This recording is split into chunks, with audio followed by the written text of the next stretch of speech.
Bismillahirrahmanirrahim. Assalamualaikum warahmatullahi wabarakatuh. Dalam video ini saya akan mempresentasikan hasil skripsi saya yang berjudul Bimbingan Sosial Pribadi dalam meningkatkan belajar agama dengan pendekatan akhlak terhadap anak jalanan di Kota Serang.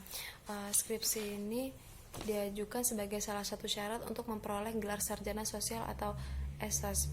Nama Puji Hartati, NIM 1534000574, Fakultas Dakwah, Universitas Islam Negeri Sultan Maulana Hasanuddin Banten. Latar belakang masalah.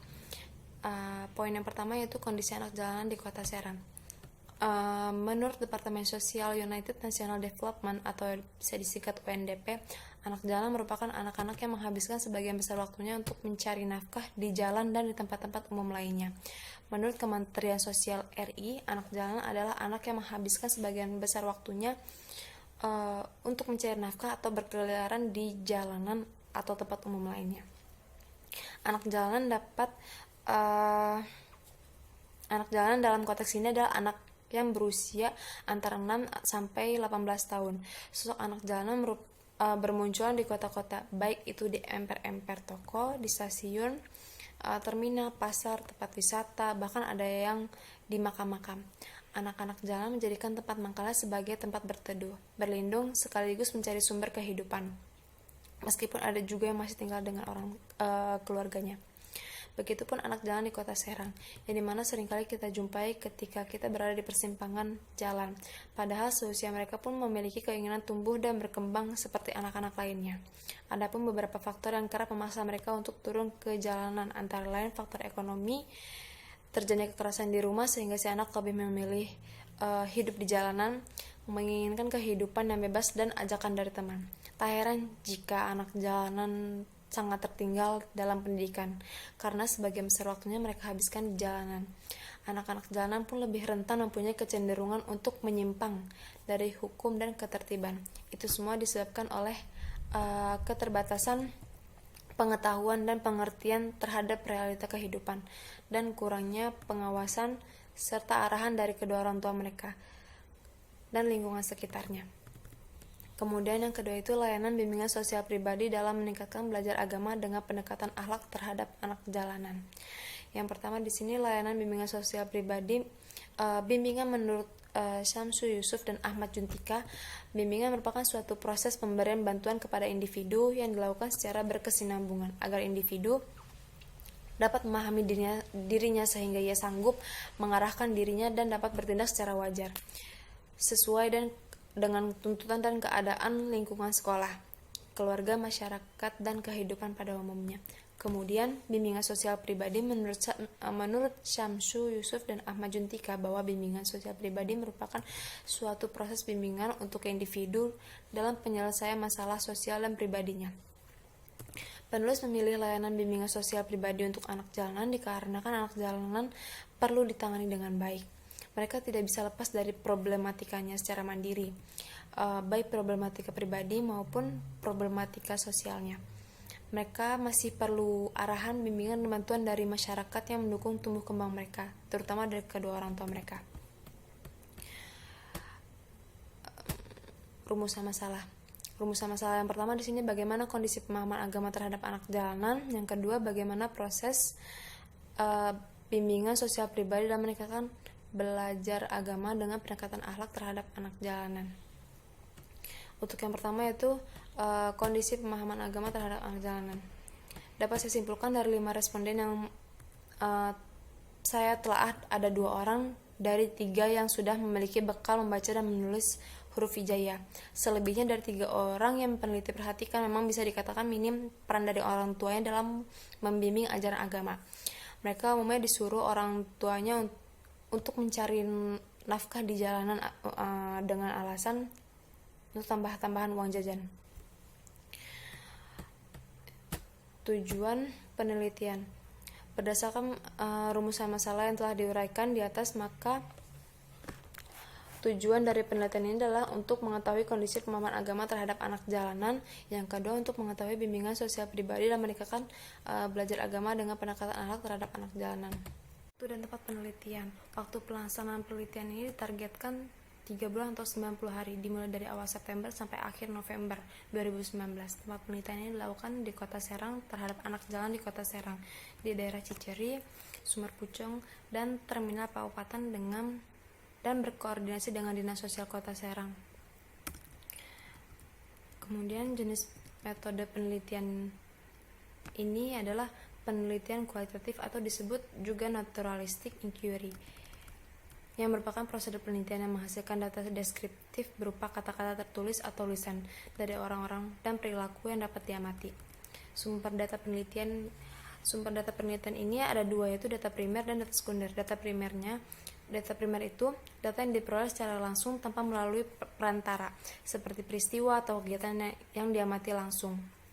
Keterangan informan tentang dirinya, sikap, dan pandangannya yang diperoleh melalui wawancara. Data sekunder yaitu data yang diberikan secara tidak langsung, yaitu melalui orang lain atau lewat berupa dokumen. Beberapa contoh data sekunder antara lain peristiwa atau kejadian yang diperoleh melalui koran, majalah atau media massa dan didapatkan di media online atau internet yang telah dipublikasikan oleh pihak lembaga tertentu. Berdasarkan sumber data yang digunakan dalam penelitian ini, data primer dalam penelitian ini didapatkan dengan mengamati kegiatan dan mewawancarai informan, yaitu anak jalan di Kota Serang. Kemudian, data sekunder dalam penelitian ini didapatkan dari dinas terkait yang ada di Kota Serang, mengenai profil Kota Serang, dan data-data tentang anak jalan yang didapatkan dari Dinas Sosial Kota Serang yang mengenai anak jalanan dan sejenisnya yang ada kaitannya dengan skripsi ini. Teknik pengumpulan data yaitu observasi. Observasi adalah bagian dalam proses pengumpulan data yang didapatkan secara langsung dari lapangan.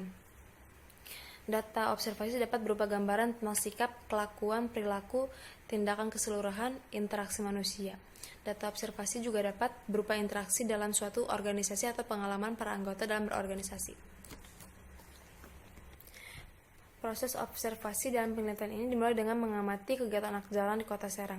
Penulis langsung mengamati kegiatan-kegiatan anak jalan. Dengan demikian, penulis dapat menganalisis dan mendeskripsikan bagaimana kegiatan yang terjadi pada anak-anak jalan di Kota Serang. Kemudian wawancara. Teknik pengumpulan data melalui wawancara pada dasarnya merupakan percakapan. Namun percakapan yang bertujuan dengan pihak yang bersangkutan, yaitu anak jalan di Kota Serang. Wawancara amat diperlukan dalam penelitian kualitatif, karena banyak hal yang tidak mungkin dapat diobservasi langsung, seperti perasaan, pikiran, motif, serta pengalaman masa lalu respon klien. Wawancara ini dilakukan berkali-kali dan membutuhkan waktu yang sangat lama bersama klien di lokasi penelitian. Penulis melakukan wawancara dengan anak jalan di Kota Serang berjumlah 5 orang untuk mengetahui faktor dan alasan mereka terjun untuk menjadi anak jalan di Kota Serang. Selain para konseli, peneliti juga mengadakan wawancara dengan para orang tua atau saudari konseli dan mewawancarai pihak Dinas Sosial Kota Serang. Kemudian dokumentasi. Teknik dokumentasi merupakan rekaman kejadian masa lalu yang ditulis atau dicetak. Dokumen tersebut dapat berupa catatan, surat, buku harian, dan foto. Ada beberapa rujukan atau referensi yang digunakan oleh peneliti dalam penelitian ini, yaitu data profil Kota Serang yang bersumber dari Badan Pusat Statistik Kota Serang, kemudian data anak jalanan di Kota Serang yang bersumber dari Dinas Sosial Kota Serang, kemudian buku-buku tentang anak jalanan, lalu buku bimbingan, konseling, jurnal, dan skripsi. Teknik pengolahan data.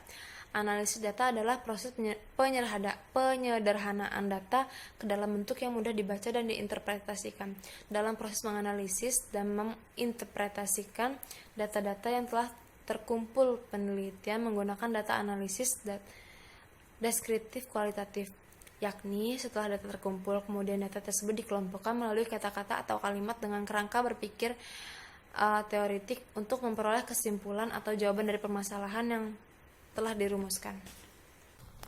Kondisi pemahaman agama terhadap anak jalanan sebelum mendapat layanan bimbingan sosial pribadi itu dapat dilihat dari pertemuan pertama, karena peneliti melakukan 7 kali pertemuan. Jadi pada pertemuan pertama itu peneliti melakukan asesmen terhadap konseli. Kemudian peneliti memberikan layanan dasar bimbingan dengan pendekatan behavioral, yang dimana peneliti lebih aktif dalam pelayanan dasar kepada konseli. Dalam prakteknya, peneliti melakukan bimbingan secara berkelompok terhadap konseli.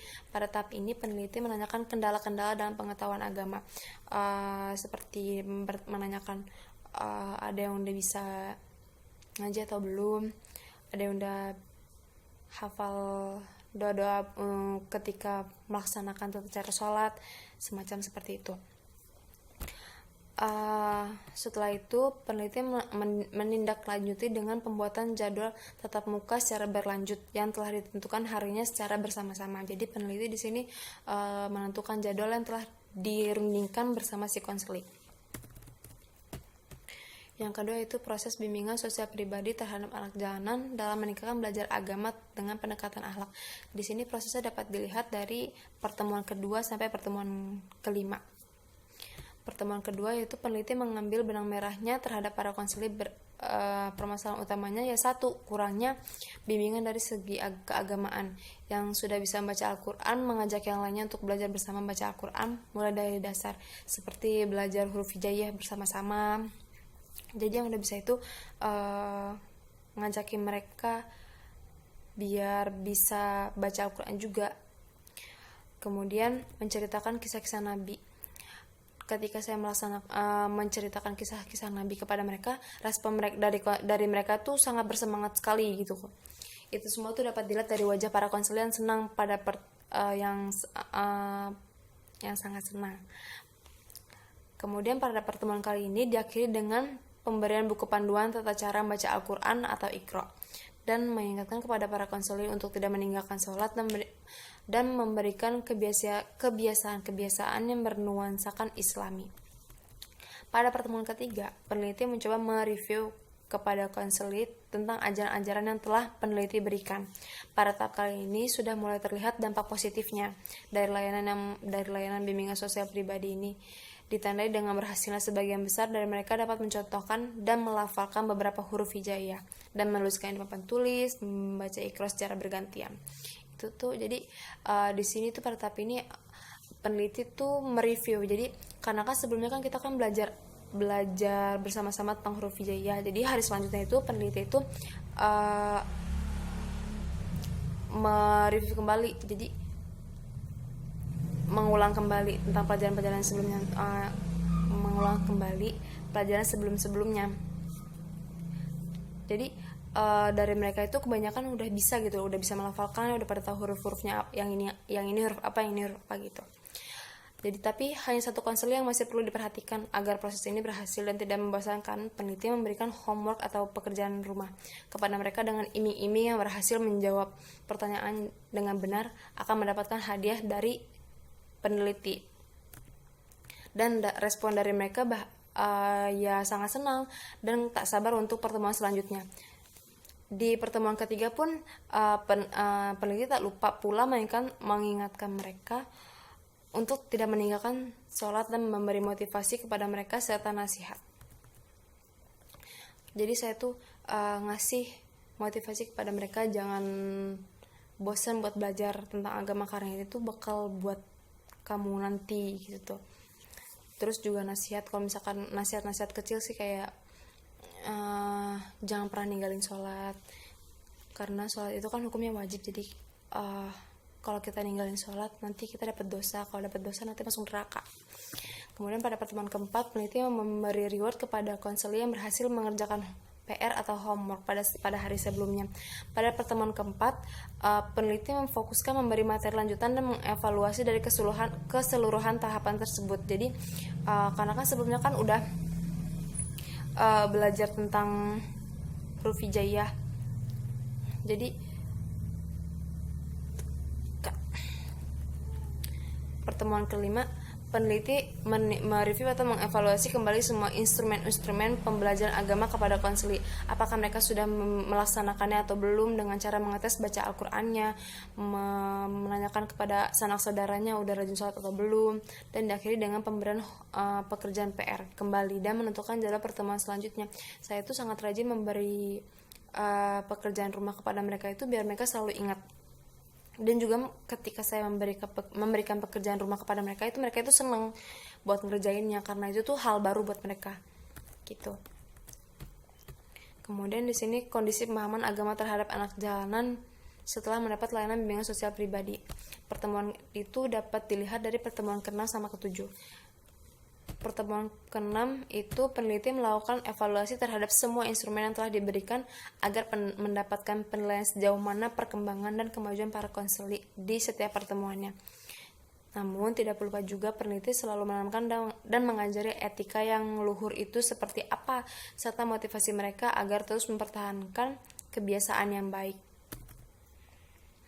Dan alhamdulillah mereka udah mulai menunjukkan kemajuan yang signifikan, ditandai dengan tutur katanya yang sopan dan murah senyum, dan berdampak juga ke intensitas atau seringnya mereka turun ke jalanan yang semakin jarang mereka lakukan lagi.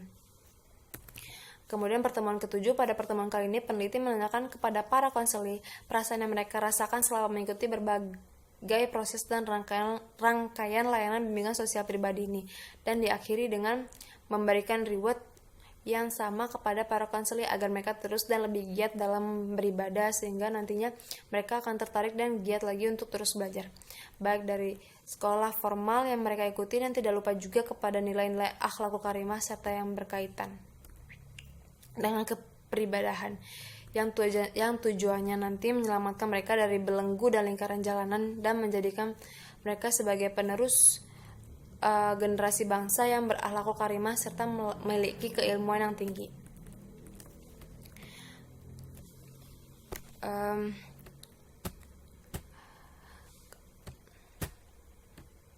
Kesimpulannya, adapun hasil penelitian ini adalah sebagai berikut. Tingkat pemahaman agama anak jalanan yang ada di Kota Serang masih sangat lemah atau kurang. Faktor yang menyebabkan lemahnya pemahaman agama pada anak jalanan di Kota Serang dipengaruhi oleh faktor lingkungan tempat tinggal mereka, karena tempat tinggal mereka tuh sangat minim untuk kegiatan tentang pembelajaran keagamaan. Dan yang kedua, hasil dari penerapan proses bimbingan sosial anak jalanan dalam meningkatkan belajar agama dilakukan peneliti melalui 7 pertemuan. Adapun proses yang dilalui oleh peneliti yaitu pemberian materi, nasihat, anjuran, latihan, pekerjaan rumah, pengawasan, evaluasi, dan pemberian reward.